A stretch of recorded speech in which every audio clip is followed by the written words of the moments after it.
మూసీ నిర్వాసితులను ఆదుకోవాలని ఎమ్మెల్సీ దాసోజు శ్రవణ్ కోరారు. పేదల ఇళ్లను కూల్స్తే మాత్రం ఊరుకునేది లేదని హెచ్చరించారు. CM Revanth Reddy real estate దందా చేస్తున్నారని దాసోజు శ్రవణ్ ఆరోపించారు. డిపిఆర్ లేని మూసీ ప్రక్షాళన కోసం 1,00,000 కోట్లు ఎలా తెస్తారో సీఎం చెప్పాలని డిమాండ్ చేశారు. ఏంటంటే ఎప్పుడైతే ఈ మూసీ ప్రాజెక్ట్ సంబంధించినటువంటి అంశాన్ని ముందుకు పట్టుకొచ్చినప్పుడు రేవంత్ రెడ్డి గారు చాలా తెలివైనటువంటి ఊరు, అతి తెలివైనటువంటి టూరుడో మూర్ఖుడో ఏదో ఒకటి. మనం మూసీ బాధితుల పక్షాలు మనం మాట్లాడుతుంటే అసలు మూసీ బాగు చేయాలన్నా వద్దా అని అడుగుతున్నాడు.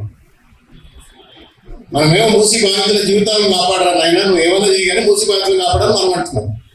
ఆయన ఏమంటున్నాడు, అసలు నేను మూసీ రివైవ్ చేయాలన్నా వద్దా, మూసీకి మద్దతుదారులా వ్యతిరేకదారులా అని చెప్పని మూసీకి మనకు మధ్యన పంచాయతీ పెట్టినట్టుగా ఒక చిల్లర డిఫ్లెక్షన్ టాక్టిక్స్ అంటది రాజకీయాల్లో.